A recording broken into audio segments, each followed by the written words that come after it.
여러분, 마리아는 자신이 세상에서 잘 될 것을 기대하고 노래하는 게 아닙니다.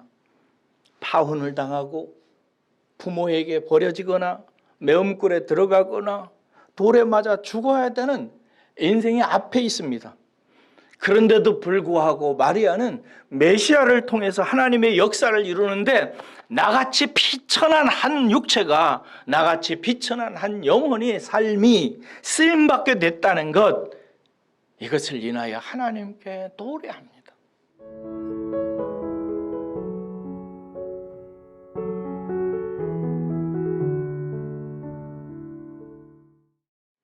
마리아가 천사에게 말하되 나는 남자를 알지 못하니 어찌 이 일이 있으리까?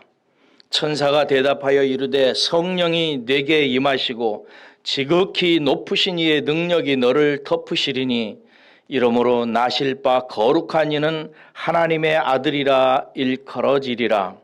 보라, 내 친족 엘리사벳도 늙어서 아들을 배었느니라.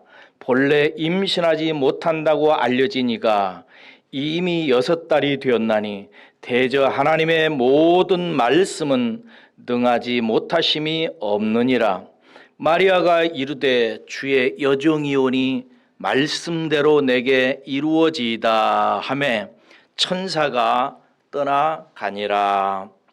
아멘. 할렐루야. 여러분들 마음속에 솔직하게 한번 고백을 해보실래요? 여러분들은 하나님의 은혜를 받았다고 확신하십니까?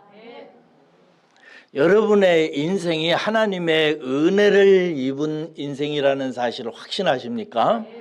예, 그렇습니다. 저와 여러분들은 하나님의 은혜를 받은 사람들입니다. 내 인생은 마치 태어나서 죽을 때까지 옷을 입고 살듯이 하나님의 은혜를 옷처럼 입고 사는 사람들입니다. 우리가 받은 은혜, 우리가 입은 이 은혜는 그런데 여러분, 어떤 은혜입니까? 어떤 것입니까? 사실 은혜라고 말하면 좀 막연한 감이 없지 않아 있습니다. 교회에서 많은 단어를 씁니다. 소중한 것들이죠. 믿음이라고 하는 단어를 많이 쓰기도 하고, 소망이 귀하다고 하기도 하고, 사랑이라고 하는 단어도 쓰고, 오늘 우리가 나누게 될 주제어인 은혜라는 말도 많이 사용합니다. 근데 이렇게 믿음, 소망, 사랑, 은혜라는 이런 단어들은 전부 다 추상명사입니다. 추상적이기 쉽습니다. 그래서 하나님은 이런 추상적으로 느껴지기 쉬운 하나님의 은혜를 우리의 구체적인 상황 속에서 경험시켜 주시고 이해하고 깨닫게 하시고 고백하게 하십니다. 오늘은 마리아가 입은 은혜를 통해서 우리가 입은 은혜가 무엇인지 구체적으로 살펴보고 마음에 새기는 그런 시간으로 함께 나누기를 원합니다. 본문은 하나님께서 마리아에게 가브리엘이라고 하는 천사를 보내면서부터 시작됩니다. 가브리엘 천사는요, 구약에 2번, 신약에 2번 나옵니다. 근데 보통 천사가 아니라 뭐랄까요? 가히 대장급 천사입니다. 하나님께서 이런 큰 천사를 마리아에게 보내셔가지고 말씀하시기를 은혜를 받은 자여 라고 말씀하면서 평안할지어다 라고 말씀하시고 또 뒤에서 너는 하나님께 은혜를 입었느니라 라고 전해 주십니다. 대체 얼마나 놀라운 은혜를 마리아가 받았기에 가브리엘 천사를 보내고 또 하나님의 은혜를 받았다고 하나님의 은혜를 입은 인생이라고 말하는 걸까요? 여기 31절에 보니까 보라, 내가 잉태하여 아들을 낳으리니 그 이름을 예수라 하라 라고 되어 있는데 이 구절이 마리아가 받은 은혜의 핵심을 요약한 것입니다. 너 애 가졌어. 그런데 네가 임신한 그 애가 누군 줄 알아? 하나님의 아들이야. 그러니까 그 애가 태어나거든 예수라고 이름을 지어라 라고 말합니다. 여러분, 그렇습니다. 한 여인이, 인간 여인이 하나님의 아들을 잉태하게 된 것입니다. 여러분, 얼마나 놀라운 은혜입니까? 엄청난 은혜죠. 그런데 지금 우리의 입장에서, 이미 우리가 진리를 다 알고 이해한 입장에서야 그렇지만은 당시 마리아에게는 어떻게 이 말이 들려졌을까요? 당시 그 마리아 입장에서는 말이죠, 여자가, 처녀가 애를 갖게 된 것입니다. 이게 정말 은혜가 될까? 한번 생각해 보십시오. 당시의 상황으로 볼 때 만약에 미혼녀가 임신을 하게 되면 다음과 같은 세 가지 상황에 떨어집니다. 첫 번째는 뭐냐면, 율법에 의해서 만약에 처녀가, 아직 결혼도 아직 안 했는데 처녀가 임신을 해서 배가 부르게 되면 율법에 의해서 사람들에게 이끌려서 광장에 끌려 나와서 돌에 맞아 죽습니다. 두 번째로, 만약에 이 여자가 돌에 맞아 죽지 않는다고 해도 이 여자가 약혼한 여자라면 남자에게 파혼을 당하게 되어 있습니다. 파혼을 당해서 평생 결혼하지 못하고 삽니다. 그리고 또 하나 생각할 수 있는 것은, 만약에 그 부모가 이 딸이 결혼도 하기 전에 남자를 알아서 애를 가졌다, 그래서 가문에 모욕을 줬다 이래가지고 자기 자식이 아니라고 선언할 수가 있습니다. 그러면 이 처녀는 어떻게 되냐면요, 끌려가가지고 평생 그 뭐라고 그러더라, 매음굴이라고 하는 굴에서 살아야 됩니다. 매음굴은 창기들이 몸을 팔면서 굴에서 사는 그런 곳입니다. 이에 마리아는 매우 간명하고 명료하게 반박을 합니다. 34절 보세요. 나는 남자를 알지 못하니 어찌 이 일이 있으리까, 이렇게 얘기해요. 나는 남자와 신체적으로 접촉한 사실이 없습니다. 가당치 않은 이야기고 있을 수 없는 이야기입니다 라고 반박을 합니다. 여러분, 이 반박에는 첫째로 성경적인 진리와 두 번째로 사람의 경험에 기반한 3단 논법이 탄탄하게 자리 잡고 있습니다. 첫 번째로 성경 진리로 볼 때, 여러분, 한 생명은 일정한 연령의 남자와 여자가 신체적으로 결합을 해야 생겨납니다. 이게 하나님이 제정해 내오신 생명의 창조의 원칙입니다. 진리로 볼 때 그렇다는 거예요. 두 번째로, 경험으로 볼 때 이러한 창조의 질서, 일정한 연령에 있는 남녀의 결합으로 말미암아 생명이 잉태되어지는 이 창조의 원리로 볼 때, 경험상 지금까지 어떤 누구도 이 원리를 벗어나서 생명이 잉태된 적이 없습니다 라는 뜻이에요. 그러므로 세 번째 논리가, 결론이 성립되는 거죠. 그러므로 남자를 모르는 나 마리아에게 절대 애가 생길 수가 없습니다라는 얘기입니다. 그런데 말입니다, 참 희한한 일이 발생합니다. 이렇게 명료하고 단호하게 반박했던 마리아가 곧 이렇게 말합니다. 주의 여종이오니 말씀대로 내게 이루어지이다 라고 말해요. 이 본문의 뉘앙스를 보면은 당신의 말이 옳고 그렇게 되어지기를 나는 바랍니다 라고 받아들여요. 강력하게 반박했던 마리아가 강력하고도 적극적으로 수용하게 됩니다. 무슨 일이 있었는 걸까요?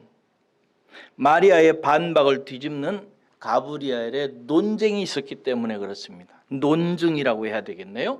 논증이 있었기 때문입니다. 첫째, 마리아가 창조 원리를 통해서 일정한 연령대의 남자와 여자가 남녀의 결합으로 말미암아 생명이 창조된다라고 하는 첫 번째 이 마리아의 이야기에 속에는 하나님의 창조의 원리를 거스릴 수 없다는 사실이 이제 포함되어져 있죠. 그런데 이 말에 대해서 가브리엘은 바로 그 창조의 하나님이신 성령을 끌어들입니다. 거기 본문 말씀에 보면은 성령이 내게 임하시고 지극히 높으신 이의 능력이 너를 덮으시리니 라고 말합니다. 여러분, 성령은 누구입니까? 하나님의 말씀을 실현시키는 창조의 신입니다. 창세기 1장 첫 구절부터 나옵니다. 하나님의 창조의 계획을 실현시키신 그 성령이 너를 덮고 있다, 너에게 임했다라고 말씀하십니다. 지극히 높으시니 하나님의 능력이 너를 덮었다. 그러니 무슨 말이 필요하겠는가? 라고 이렇게 얘기합니다. 두 번째로 가브리엘은 경험적으로 볼 때, 네가 경험적으로 지금까지 일정한 연령대의 남녀의 결합으로 생명이 잉태해져 왔고 그 밖에서 일어난 일이 없었습니다라고 말하는데, 그렇게 경험적으로 네가 하는 말을 기계적으로 생명을 잉태한 적이 없다고 라고 말하면서 여기 보니까 창조의 원리를 벗어나서 잉태한 적이 없다고 말한 마리아의 이야기를 가브리엘이 반박합니다. 36절 보세요. 보라, 내 친족 엘리사벳도 늙어서 아들을 배었느니라. 본래 임신하지 못한다고 알려지니까 이미 6달이 됐다. 일정한 연령대의 남자의 결합에 의해서 창조되어지는 게 하나님의 창조의 원리라고 말하지만, 봐라, 엘리사벳은 이미 다 알고 있는 대로 애를 낳을 수 없는 여인이었는데 애를 뵌 지가 벌써 6개월이야 라고 말합니다. 그러면서 이렇게 논쟁을 끝냅니다. 그러니까 하나님의 모든 말씀은 능하지 못하심이 없어 라고 말. 그러자 마리아가 말합니다. 주의 여종이오니 말씀대로 이루어지길 바랍니다. 마리아는 모든 것을 받아들입니다. 그리고 그 뒤에 보면 다음에 이제 여러분이 읽어보시면 엘리사벳에게 갑니다. 그러면서 하나님을 찬양하는 시를 지어서 하나님께 봉헌합니다. 여러분, 무엇이 바뀌었습니까? 마리아의 상황이 바뀌었나요? 아닙니다. 마리아가 바뀌었습니다. 상황은 여전합니다. 똑같습니다. 파혼의 위기는 여전히 자기 앞에 노정되어져 있고 돌에 맞아 죽을 수 있는 현실은 조금 더 변화된 게 없습니다. 부모에게 버림받을 수 있는 상황, 매음굴에 팔려가서 평생토록 비참하게 살아가야 되는 운명, 어느 것 하나 변한 것 없습니다. 변한 것은 마리아의 생각이 바뀐 것입니다. 여러분, 은혜는 무엇일까요? 따라서 하겠습니다. 나를 변화시키는 하나님의 말씀. 다시 한번, 나를 변화시키는 하나님의 말씀. 그렇습니다. 은혜 중에 은혜는 여러분, 내게 들려져서 나를 변화시키는 하나님의 말씀입니다. 누군가 나에게 전해 주어져서 하나님의 말씀을 통해서 내 생각이 바뀌고 내 가치관이 바뀌고 내 행동이 바뀌는 것, 이것이 하나님의 가장 위대한 은혜 중에 하나입니다. 여러분, 얼마나 많은 크리스찬들이, 성도님들이 환경과 상황이 바뀌는 게 은혜라고 생각합니까? 내 건강이 바뀌는 것, 내 경제 생활이 좀 변화가 되는 것, 내 남편이 바뀌는 것, 내 아내가 바뀌는 것, 우리 교회가 바뀌어지는 것, 이런 것들을 하나님의 은혜라고 생각합니다. 옳습니다. 맞습니다. 그러나 여러분, 내 환경과 조건, 내 주위, 내 옆 사람, 다른 교우가 바뀌는 것 문제가 아니라 바로 내가 하나님의 말씀으로 바뀌는 것, 이것이 저와 여러분들에게 가장 큰 은혜 중에 하나라고 하는 사실을 깨달으시기를 주의 이름으로 축원합니다. 우리가 마음속으로 다른 환경과 여건이 바뀌는 것을 기대할 수 있습니다. 그러나 무엇보다도 기대하고 간절히 소망해야 되는 것은 하나님의 영원한 생명의 능력의 말씀이, 창조의 말씀이, 변화의 말씀이 내게 임해서 내 생각이 바뀌고 내 가치관이 바뀌고 내 행동이 바뀌는 것, 이것만큼 우리 개인적으로 큰 은혜는 없습니다. 여러분들에게 그런 은혜가 임하시기를 주의 이름으로 축원합니다. 예. 그러면 마리아가 설복된 말씀, 적극적으로 마리아가 수용하게 된 더 큰 이유는 무엇인가요? 31절에서 33절 보세요. 함께 읽겠습니다. 시작. 보라, 내가 잉태하여 아들을 낳으리니 그 이름을 예수라 하라. 그가 큰 자가 되고 지극히 높으신 이의 아들이라 일컬어질 것이요 주와 하나님께서 그 조상 다윗의 왕위를 그에게 주시리니 영원히 야곱의 집을 왕으로 다스리실 것이며 그 나라가 무궁하리라. 아멘. 마리아가 자신의 어쩌면 큰 환난과 고통과 운명이 질곡에 떨어질 그런 위기에도 불구하고 가브리엘을 통해서 전달된 하나님의 말씀에 설득된 이유가 여기에 나와 있습니다. 자기 자신이 임신하게 된 아기가 영원한 왕, 인류의 메시아라고 하는 사실 때문입니다. 나에게 임한 하나님의 은혜가 내가 알게 된 생각, 내가 변화된 가치관, 내가 나의 행동을 바꾸어 놓는 이유가 예수님 때문이라는 사실 때문입니다. 자신이 옛적부터 예언된 하나님의 구원자의 길에 부름을 받았기 때문입니다. 마리아는 자기가 부자가 되어서 이제 살게 되었기 때문에 가브리엘의 말을 받아들인 것이 아닙니다. 자신이 이제 건강하게 살 것을 알게 되었기 때문에 기뻐한 것도 아니에요. 자기가 성공하게 돼서 명예를 얻게 돼서 기뻐하며 받아들이고 찬송한 게 아닙니다. 오히려 이제 마리아는 여러분 그야말로 십자가의 길을 걷게 되어 있습니다. 어쩌면 파혼을 당할 수도 있고요. 어쩌면 부모에게 버림을 받을 수도 있고요.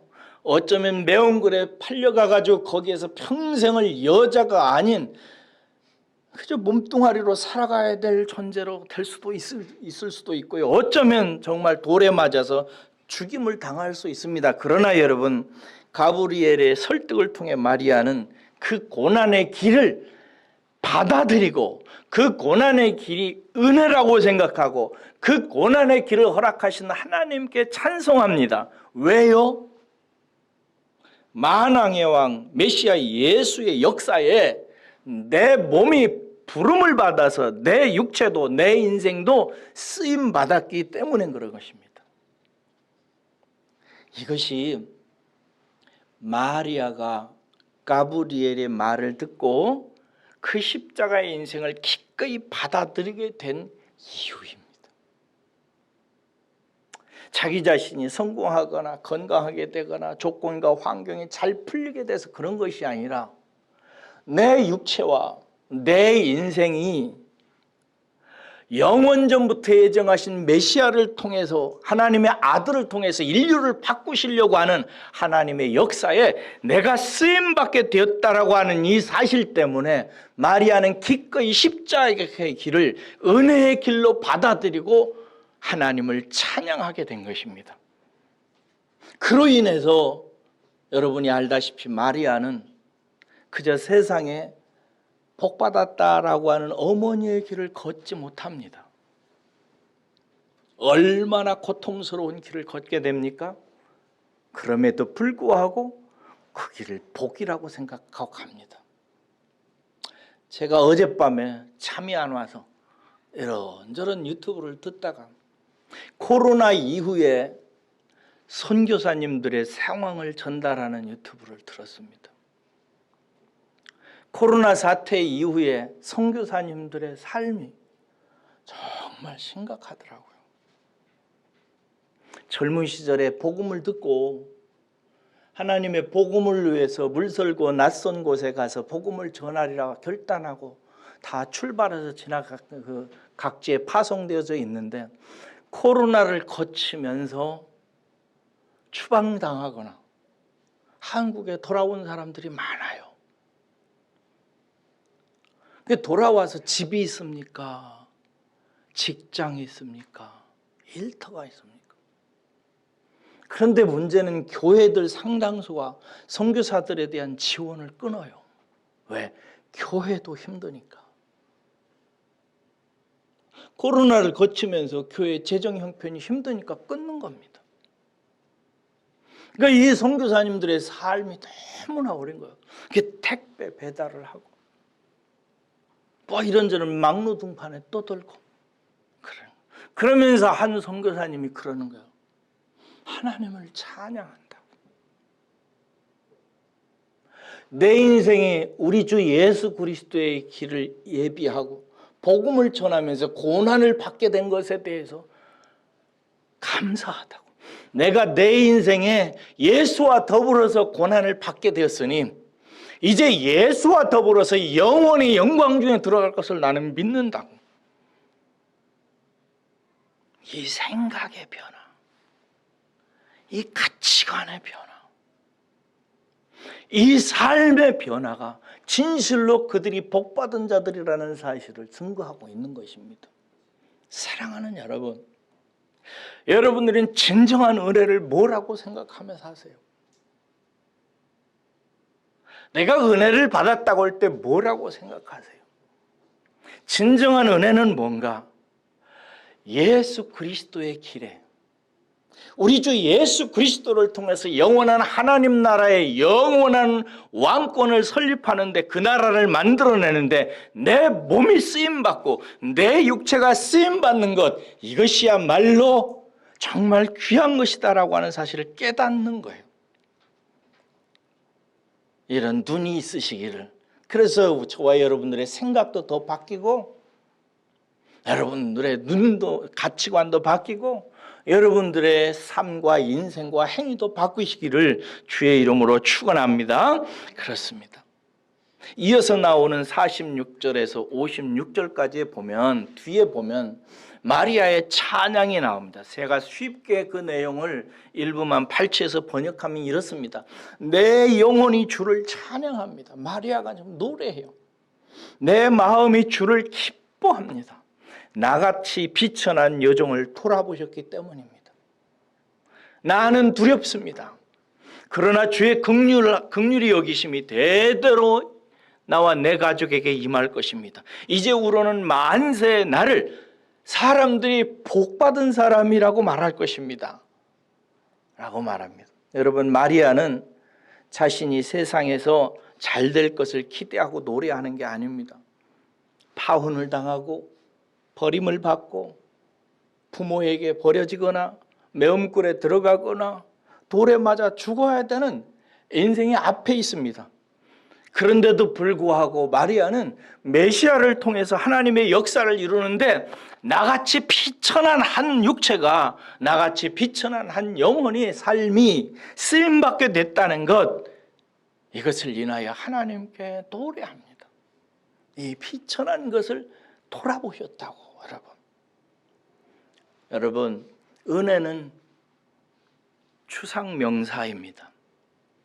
마리아를 통해서 깨닫게 하시는, 그래서 우리가 알아야 되는 구체적인 그러면 은혜는 무엇입니까? 이것입니다. 말씀을 통해서 내가 하나님께 쓰임받는 자임을 깨닫는 것입니다. 뭐라고요? 말씀을 통해서 내가 하나님께 쓰임받게 된 인생이라고 하는 사실을 깨닫는 것입니다. 이것이 마리아를 통해서 구체적으로 우리에게 일깨워 주시는 하나님의 우리를 향해서 허락해 주신 은혜의 의미입니다. 여러분, 대부분 성도들도 자기 중심으로 은혜를 규정하고 이야기합니다. 자기 중심으로요. 우리들은 쉽게 내가 원하는 것을 받았을 때 은혜라고 얘기하기 좋아합니다. 내가 좋아하는 것을 받게 되었을 때 은혜라고 말하기 좋아합니다. 내가 기도하고 내가 소원한 것 하나님께서 응답해 주시면 그것을 은혜라고 말하기 좋아합니다. 은혜 여부를 판단하는 기준이 일반적으로 자기에게 있어요. 나에게 있어요. 나의 유익, 나의 행복, 나의 건강, 나의 평안에 은혜의 기준이 있습니다. 그런데 여러분, 맞습니다만 그러나 더 큰 은혜가 있습니다. 진정한 은혜는 하나님이 원하는 것, 하나님이 기뻐하시는 것, 하나님이 인정하시는 것. 그래서 영원히 하나님께 나도 복되게 되고 영원히 인정받는 것이 내게 오는 것, 그것에 눈뜨셔야 됩니다. 그 하나님의 역사에 내가 쓰임받게 되었다라고 하는 사실, 내 육체의 삶이 그저 죄나 짓고 내 쾌락을 위해서 살고 하고 잘 먹고 잘 살고 이 세상에 평안히 살고 싶어 했던 내 육체가 어느 날 하나님께, 이 비천한 몸이 하나님께 받아들여져서 예수 그리스도를 통해서 이루시려고 하는 놀라운 하나님의 은혜에 내 몸이 쓰임받고 내 육체가 쓰임받게 됐다라고 하는 이 사실에 눈이 뜨여져서 하나님께 감사할 수 있는 사람. 여러분, 하나님은 영원전부터 당신의 위대한 역사를 이루시기 위해서 하늘과 땅과 인생을 지으시고 역사를 이끌어 가십니다. 그러면서 하나님이 사랑하시는 당신의 기업의 아들들, 저와 여러분들을 부르셔서 그 위대한 역사를 위해서 일하도록, 살도록, 깨닫도록, 이해하도록, 참여하도록 끊임없이 부르십니다. 지금 이 시간에도 하나님께서는 저와 여러분들을 하나님 당신의 역사 안으로 오라고, 부질없는 육체의 인생을 살아가고 있지만 그러나 나 여호와가 너희들의 그 부질없는 육체의 인생을 내가 하나님 나라의 영원한 역사를 위해서 쓰겠느라고 하나님께서 지금도 부르십니다. 그래서 우리는 하나님께 그렇게 부름을 받아서 쓰여지게 됩니다. 이것이 복인 줄 믿으시기를 주의 이름으로 축원합니다. 그래서 하나님께서는 어떤 사람은 높여서 사용하십니다. 은혜입니다. 어떤 사람은 그런데 아주 낮춰서 사용합니다. 은혜입니다. 또 어떤 사람은 하나님께서 큰 일을 맡기셔서 하나님께서 쓰십니다. 근데 어떤 사람은 아무도 하지 않는 지극히 작고 비천한 일 속에서 부르셔서 작은 일로 사용하십니다. 다 하나님의 은혜입니다. 어떤 사람은 모세처럼 젊어서는 왕궁에서 쓰시고 늙어서는 광야로 부르셔서 사용하십니다. 은혜입니다.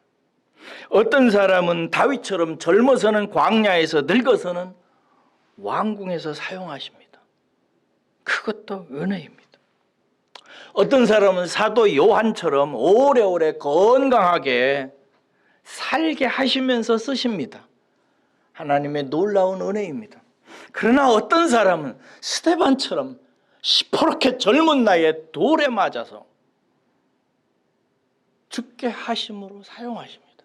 하나님의 은혜입니다. 하나님은 당신의 아들을 그렇게 죽여서 쓰셨습니다. 크게 사용되어지는 것이 큰 복일까요? 작게 사용되어지는 것이 복일까요? 왕궁에서 인기와 권력을 많이 가지고 하나님의 나라의 일을 하는 것이 복일까요? 아니면 지극히 천한 일에 작은 자로 부름을 받아서 그 일에서 쓰임을 받으면서 사는 것이 복일까요? 여러분이 깨달으셔야 됩니다. 여러분의 수준이 거기에 달려 있습니다. 무엇을 진실로 소원하고 무엇을 진실로 가치 있게 여기느냐 다 다를 수 있어요. 그러나 이것 하나는 똑같습니다. 하나님께 쓰임을 받는다는 것. 내 부질없는 육체와 내 비천한 인생이 어느 날 하나님께 존귀하게 여김받아서 부름을 받아서 하나님 나라에 내가 예수님을 위해서 쓰임받을 수 있다는 사실을 말씀을 통해서 깨닫고 나를 변화시킨 이 말씀에 순종하면서 주여 주의 여종이오니 주의 말씀대로 되기를 원합니다. 주님께서 그 일을 통해서 당신의 나라를 이루시기를 원하신다면 내 인생을 그렇게 드리겠습니다 라고 주님께 자기 몸을 드린 사람이 마리아입니다. 그래서 마리아는 위대합니다. 여러분들은 어떤 은혜를 입은 것 같습니까? 여러분은 진실로 마음속에 하나님께서 나를 사랑하셨구나, 하나님이 내게 은혜를 입혀주셨구나, 나는 정말 큰 은혜를 입은 인생이라고 생각을 하십니까? 무엇 때문에? 무엇을 보니까?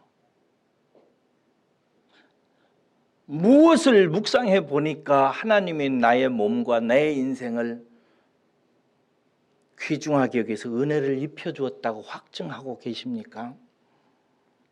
혹시 여러분 중에 나는 은혜를 별로 입은 것 같지 않아, 왜냐하면 내가 원하는 것 하나도 안 되니까, 내가 바라는 대로 된 것 별로 없으니까, 나는 몸도 약하고 가진 돈도 없고 높이 오르지도 않았고 왕궁의 삶과는 거리가 멀고 오히려 광야에 가까우니까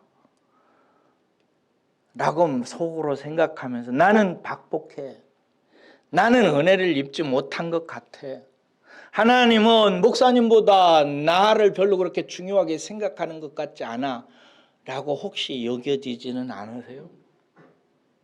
저는 여러분들에게 하나님의 말씀이 임해서 여러분들을 하나님께서 귀하게 사랑하신다고는 사실을 깨닫는 이 귀한 구체적인 은혜가 여러분들 마음속에 임하시기를 주의 이름으로 축원합니다. 마리아처럼. 지금 보니까 마리아가 복받았지. 가브리엘에 의해서 하나님의 말씀이 임했을 때 그 마리아의 상황을 누가 복받은 인생이라고 하겠어요?